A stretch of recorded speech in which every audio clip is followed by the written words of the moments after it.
হে everyone, আসসালামু আলাইকুম। আপনাদের সবাইকে স্বাগতম আমাদের মুভি সেশন চ্যানেলে। আজ আমি মূল লাভার্সের এপিসোড 16-এর স্টোরিটা এক্সপ্লেন করব। এই সিরিজের একটা প্লেলিস্টের লিঙ্ক ডেসক্রিপশন বক্সে দেওয়া থাকবে, কাইন্ডলি এপিসোডগুলো দেখে নেবেন, না হলে এই এপিসোডের স্টোরি বুঝতে একটু অসুবিধা হবে। কথা না বাড়িয়ে চলুন এবার ভিডিওটি শুরু করি।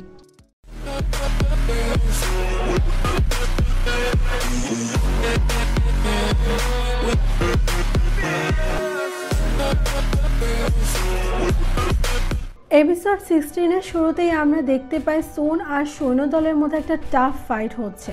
সেখানে সুনকে হেল্প করার জন্য 10th প্রিন্সও যোগ দেয়। সে যথাসম্ভব সুনকে বাঁচানোর চেষ্টা করছিল। সুন 10th প্রিন্সকে বলে, আপনি এখান থেকে চলে যান, এখানটা আমি সামলে নেব, আপনি আগে আপনার জীবনটা বাঁচান। 10th প্রিন্স সুনকে বলে সে সুনকে একা ছেড়ে একদমই যাবে না। যদি এখান থেকে যেতে হয় তবে দুজনে একসাথেই যাবে, আর না হলে দুজনে একসাথে এখানেই মরবে। 10th প্রিন্স 3rd প্রিন্সকে রিকোয়েস্ট করে যাতে তাদের অন্তত চলে যেতে দেয়। সে বলে, আমি তোমাকে কথা দিচ্ছি আমি আমার স্ত্রীকে নিয়ে আর কখনো এখানে আসবে না, অনেক দূরে চলে যাব, আর সিংহাসনের চিন্তাও আমি করব না, আমাদের বাঁচতে দাও।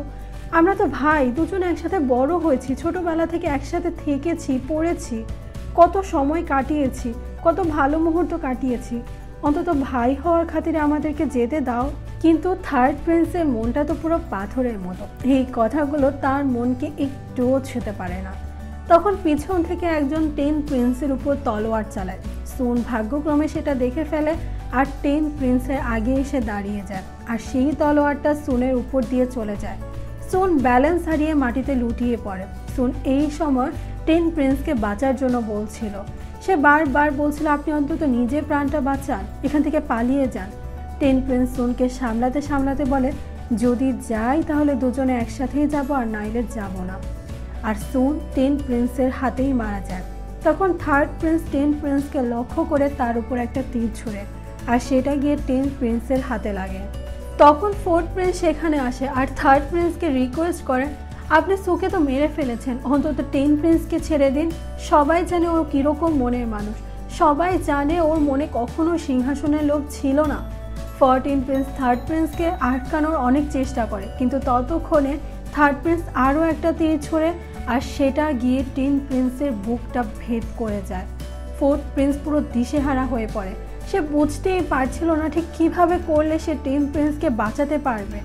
তখন 10th প্রিন্স 4th প্রিন্সকে বলে, ভাই, তুমি আমাকে বলেছিলে না আমার জন্মদিনে আমি তোমার কাছে যা চাইবো তুমি আমাকে তাই দিবে, তুমি তো আমাকে কথা দিয়েছিলে। আমার জন্মদিনের দিন আমি তোমার কাছে যেটা চেয়েছিলাম সেটা আমার ইচ্ছে ছিল না, ওটা 3rd প্রিন্সের ইচ্ছে ছিল, ও আমাকে ম্যানিপুলেট করে ওটা বলিয়েছিল। আজ আমি তোমার কাছে আমার জন্মদিনে উপহার চাইছি, তুমি কিন্তু আমাকে কথা দিয়েছিলে আমি যা চাইবো তাই কিন্তু আমাকে দিবে। আমি চাই আমি তোমার হাতে মরতে। 3rd প্রিন্সের মতো একটা খারাপ মানুষের হাতে মরা থেকে আমি তোমার হাতে মরাটা বেটার মনে করি, অন্তত আমি শান্তিতে তো মরতে পারবো। 4th প্রিন্স 10th প্রিন্সকে বলে এমন পাগলামি না করতে। 10th প্রিন্স বলে, ভাই, আমি এই মেয়েটাকে কথা দিয়েছি আমি ওকে একা ছাড়বো না, যেখানেই যাই দুজনে একসাথে যাব। তখন 4th প্রিন্স তার তলোয়ার চালায় আর 10th প্রিন্সকে আঘাত করে। সিনটা সেটাই যেটা সু তার ভিশনে দেখেছিল। 10th প্রিন্স মাটিতে লুটিয়ে পড়ে, কিন্তু তার কোনো আফসোস ছিল না। সে এটা ভেবেই খুশি যে সে অন্তত সুনকে দেওয়া কথাটা রাখতে পেরেছে। 10th প্রিন্স শেষবারের মতো সুনকে ধরার চেষ্টা করে, কিন্তু তার আগেই 10th প্রিন্স তার নিঃশ্বাস ত্যাগ করে, আর 10th প্রিন্স আর সুন একসাথে আফটার লাইফ চলে যায়। 3rd প্রিন্সের শেষ কাটাটাও এখন নেই। সে 4th প্রিন্সের উপর খুব খুশি, কিন্তু 4th প্রিন্স এটা মানতেই পারছিল না যে ওর হাতে আজ ওর সব থেকে আদরের ভাই মারা গেছে। সে কিছুক্ষণের জন্য তার সেন্স হারিয়ে বসে আর জোরে জোরে হাসতে থাকে। এটা সেই সিনটা যেটা সুন রেইন রিচুয়ালের সময় তার ভিশনে দেখেছিল। 4th প্রিন্স ঘৃণার চোখে 3rd প্রিন্সের দিকে তাকায় আর মনে মনে প্রতিজ্ঞা করে, যেই মানুষের জন্য আজ তার ভাই তার কাছে মৃত্যু ভিক্ষা চেয়েছে, যেই মানুষের জন্য তার ভাইকে তার নিজের হাতে মারতে হয়েছে, সেই মানুষকে সে কখনো এই সিংহাসনের শান্তিতে থাকতে দেবে না, তিলে তিলে শেষ করে দেবে। অ্যাকচুয়ালি 10th প্রিন্সের জায়গায় যদি অন্য কোনো ভাইকে এভাবে মারতে হতো তাহলে হয়তো বা 4th প্রিন্সের মাথায় এ ধরনের চিন্তা আসতো না। কিন্তু যখন সে দেখলো সিংহাসনের জন্য 10th প্রিন্সের মতো এমন সহজ সরল মানুষের জীবনটাকেও বলি দেওয়া হলো, তখন সে বুঝতে পারল সিংহাসন ঠিক কতটা নির্দয়, আর এই সিংহাসনে বসা মানুষটা রাক্ষসে পরিণত হয়। আর এই সব চিন্তা করে তার মনে প্রতিশোধের আগুনটা আরও বেশি করে জ্বলছিল। 14 প্রিন্স সুন আর জেনারেল কিম 10 প্রিন্স আর সুনের লাশের পাশে অসহায়ের মতো বসেছিল। জেনারেল কিম বলে, আমি আমার মেয়েকে বলেছিলাম 14 প্রিন্সকে বিয়ে করো, 13 প্রিন্সকে বিয়ে করো, কিন্তু না। আমার মেয়ে বলল, বাবা আমি বিয়ে করলে 10 প্রিন্সকেই বিয়ে করব। ওই আমার প্রথম ভালোবাসা। কিন্তু আমি যদি জানতাম 10 প্রিন্সকে বিয়ে করার পুরস্কার হিসেবে আমার মেয়েকে এইভাবে কোনোদিন মরতে হবে, তাহলে আমি সত্যি কথা এই বিয়েটা হতে দিতাম না। 14 প্রিন্স বলে, আমি তো সুনকে চিনি, ও আমার ছোটোবেলার বন্ধু। ও যদি এই পরিণতির কথাটা জানতো তাও ও 10 প্রিন্সকেই বিয়ে করতো। জেনারেল কিম সোকে জিজ্ঞেস করে, আজ আমার মেয়ে যার জন্য তার নিজেকে কুরবান করে দিয়েছে, সেই মানুষটাকে কখনো আমার মেয়েকে তার স্ত্রী হিসেবে মেনে নিয়েছে? আমার মেয়েকে কি কখনো ভালোবেসেছে? কখনো কি আমার মেয়েকে স্ত্রীর সম্মান দিয়ে কাছে টেনে নিয়েছে? সু বলে, আপনার মেয়ের জন্য 10 প্রিন্স আজ সবার সামনে এসে লড়াই করেছে, সবার সাথে লড়াই করেছে। আপনার মেয়ের সাথে থাকবে বলে সে নিজের মৃত্যুটাও ভিক্ষা চেয়েছে। এর থেকে আর বড় প্রমাণ আপনি কি চান? এটা শুনে জেনারেল কিমের মনে একটু হলেও শান্তি লাগে। সে বলে, যাক, অন্তত শেষ সময়ের জন্য হলেও তো আমার মেয়ে তার ভালোবাসার মানুষটাকে পেয়েছে, যার জন্য নিজেকে কুরবান করে দেওয়ার জন্য প্রস্তুত ছিল। সে তার নিজের মেয়েকে জড়িয়ে ধরে জোরে জোরে কান্না করতে থাকে। 10 প্রিন্সকে এভাবে পড়ে থাকতে দেখে 14 প্রিন্স যেন আর সহ্য করতে পারছিল না। 10 প্রিন্সের মৃত্যুর জন্য সে 4 প্রিন্সকে দায়ী করে, কারণ 4 প্রিন্সে কিন্তু 10 প্রিন্সের উপর তলোয়ার চালিয়েছিল। সে 4 প্রিন্সকে মেরে ফেলার জন্য উঠে দাঁড়ায়। সে বলে, 4 প্রিন্স আর কারো কোনো ক্ষতি করার আগে আমি তাকে এক্ষুনি শেষ করে দেব। তখন সু বোঝায় 4 প্রিন্স কিন্তু 10 প্রিন্সকে মারতে চায়নি, বরং 10 প্রিন্সে বলেছিল তাকে মারতে। সে সময় 14 প্রিন্স বুঝতে পারে সে তার রাগটা ভুল মানুষকে দেখাচ্ছে। 4 প্রিন্স জিমংকে বলে, তুমি একবার বলেছিলে না তোমার ভয় এই যে আমি কখন ওই জানোয়ারটা না হয়ে যায় যে তার মালিককে মেরে তার জায়গা দখল করে।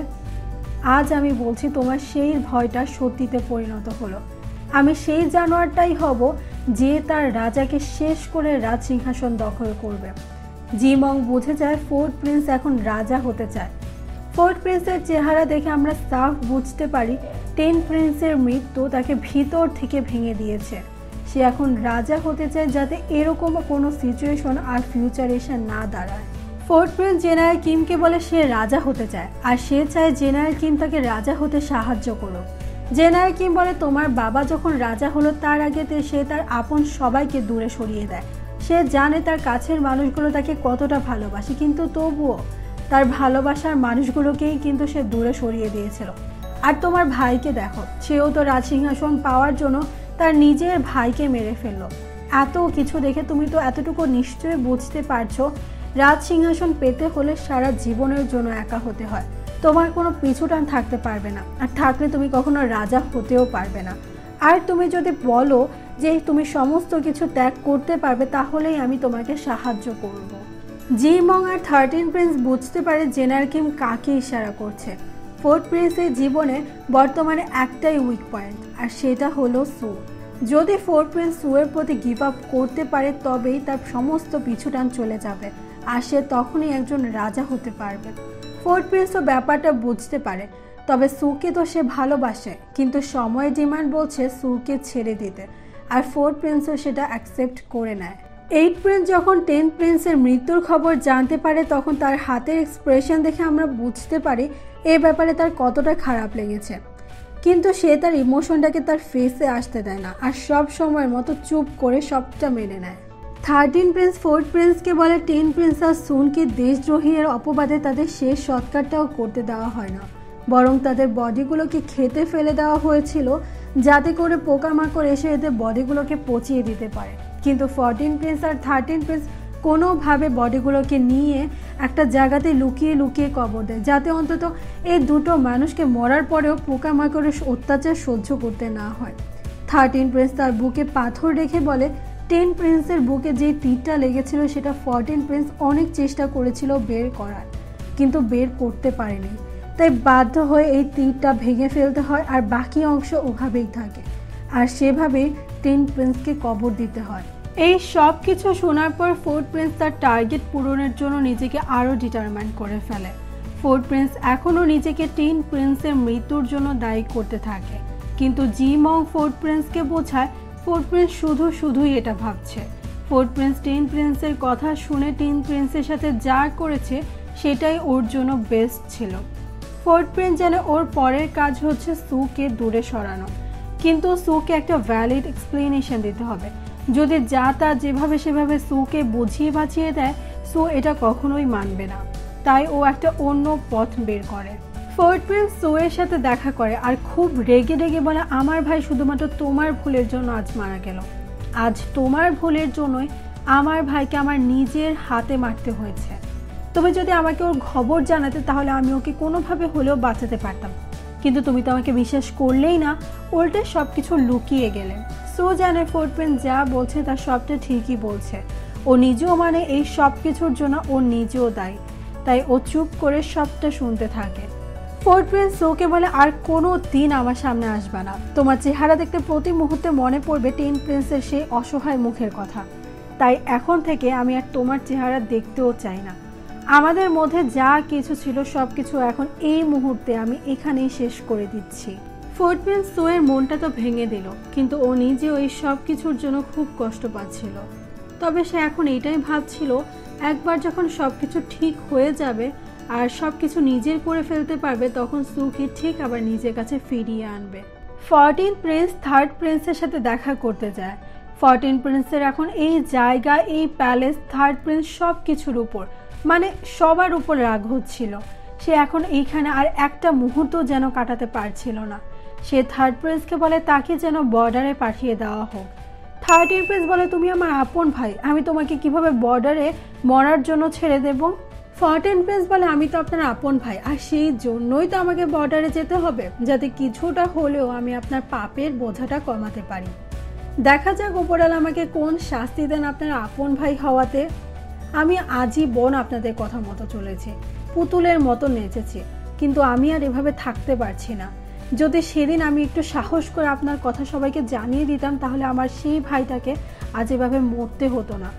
14 প্রিন্স থার্ড প্রিন্সকে সেই ভাঙা তীরগুলো দেখা, যেগুলো সে টিন প্রিন্সের লাশ থেকে ভেঙে এনেছিল, আর সেগুলো ওখানে রেখেই চলে যায়। থার্ড প্রিন্স যখন তীরগুলো দেখে তখন কিছুটা সময়ের জন্য হলেও তার মধ্যে অনুশোচনা বোধ হয়। তখন থার্ড প্রিন্সের কানে টিন প্রিন্সের সেই কথাগুলো বাজতে থাকে যেগুলো সে মরার আগে বলেছিল। আমরা দুজনে ভাই, একসাথে বড় হয়েছে, তুমি কিভাবে আমাকে মারতে পারো? আমাকে ছেড়ে দাও, আমি কথা দিচ্ছি আমি কখনো আর এখানে আসবো না। আজব ব্যাপার তো এটাই ছিল, এই শব্দগুলো শুধু থার্ড প্রিন্সই শুনতে পাচ্ছিল, বাকি আর কেউ না। যখন থেকে ফোর্থ প্রিন্স 10 প্রিন্সকে মেরেছে তখন থেকে থার্ড প্রিন্স ফোর্থ প্রিন্সের উপর প্রচণ্ড খুশি। এমনকি সে ফোর্থ প্রিন্সকে বিশ্বাস করতে শুরু করেছে। সে ফোর্থ প্রিন্সকে একটা মিশনে যাওয়ার জন্য বলে। ফোর্থ প্রিন্সের এখন প্রথম এবং প্রধান কাজ হচ্ছে থার্ড প্রিন্সের বিশ্বাস অর্জন করা। তাই সে কোনো রকম প্রশ্ন না করে থার্ড প্রিন্সের কথা চুপচাপ মেনে নেয়। রাজমহলে প্রায় প্রত্যেকটা মানুষ ফোর্থ প্রিন্সকে ঘৃণা করতে শুরু করেছে, কারণ সবাই জানে 10 প্রিন্স এমন মানুষ না যে কখনো সিংহাসনের লোভ রাখত। তাও ফোর্থ প্রিন্স 10 প্রিন্সকে মেরে ফেলেছে, মানে অলমোস্ট সমস্ত দোষ এখন ফোর্থ প্রিন্সের ঘাড়ে এসে পড়েছে। কিন্তু ফোর্থ প্রিন্সের এখন এইসব বিষয়ে কান দেওয়ার একদমই সময় না, তাকে তার গোলটা পূরণ করতেই হবে। তাই সে তখনই সুয়ের সাথে দেখা না করেই মিশনে চলে যায়। এভাবে আরও 2 বছর পেরিয়ে যায়। এই 2 বছরে ফোর্থ প্রিন্সের সাথে সুয়ের কোনো রকম কন্ট্যাক্ট হয় না। এর মাঝে সু অনেকবার ফোর্থ প্রিন্সকে অনেকগুলো চিঠি লিখেছিল, কিন্তু ফোর্থ প্রিন্সের পক্ষ থেকে একটারও উত্তর আসেনি। তখন রেয়ন সুয়ের কাছে দৌড়ে আসে আর সুকে বলে, তোমার সাথে একজন দেখা করতে এসেছে, এমন একজন যে গত 2 বছর ধরে এই প্যালেসে আসেনি। সুয়ের মনে যেন একটা আশার আলো জাগে, ফোর্থ প্রিন্স তার সাথে দেখা করতে এসেছে হয়তো। কিন্তু সু যখন দেখা করতে গেল তখন সে দেখলো এটা ফোর্থ প্রিন্স না, বরং 14 প্রিন্স। 14 প্রিন্স সুকে জিজ্ঞেস করে, তুমি কেমন আছো? সু হেসে বলে, আমি তো বেশ ভালো আছি, তুমি তো বর্ডারে ছিলে, তুমি বলো তুমি কেমন আছো?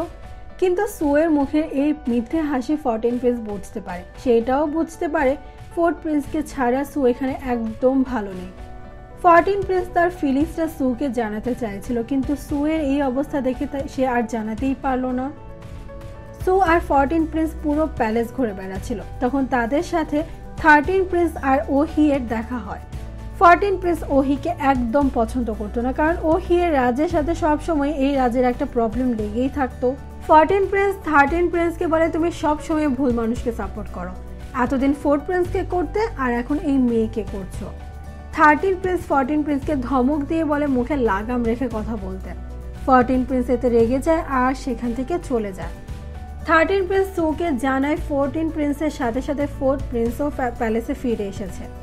4 প্রিন্সের ফিরে আসার খবর শুনে সু খুব খুশি হয়, কিন্তু তার এটা ভেবেও খারাপ লাগে যে 4 প্রিন্স ফিরে আসার পরও তার সাথে একবারও দেখা করেনি।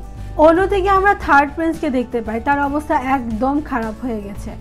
অ্যাকচুয়ালি 10 প্রিন্সকে মেরে ফেলার জন্য 3rd প্রিন্সের মনে গিলটি ফিলিং, অনুশোচনাবোধ এত পরিমাণে বেড়ে গেছে যে ও সারাক্ষণ 10 প্রিন্সের কথাই শুনতে পায়। সেই সব কথা 3rd প্রিন্সের কানে বাজতে থাকে, যেগুলো 10 প্রিন্স মরার আগে তাকে বলেছিল।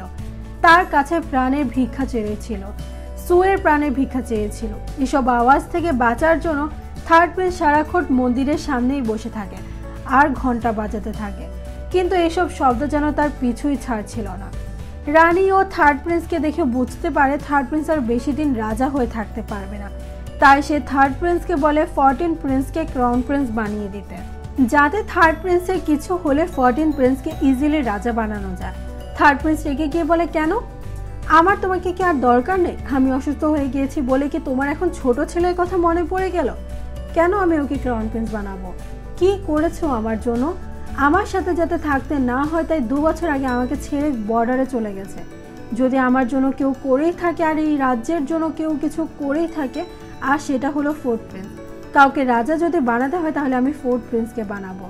এর মধ্যে 4th প্রিন্স সেখানে চলে আসে। 3rd প্রিন্সের মুখে এই ধরনের কথা শুনে রানীও খুব রেগে যায়, কিন্তু যেহেতু 4th প্রিন্স সেখানে চলে এসেছিল তাই সে এ ব্যাপারে রাজার সাথে কোনো কথা বাড়ায় না আর সেখান থেকে চলে যায়। 4th প্রিন্স রাজার সাথে দেখা করতে আসে আর সে সময় সুও রাজার জন্য চা নিয়ে আসে। রাজ্যের অবস্থা একদম খারাপ, যার জন্য রাজা খুবই রেগেছিল আর সেই রাগে সে খুব শক্ত করে সুয়ের হাতটা চেপে ধরে।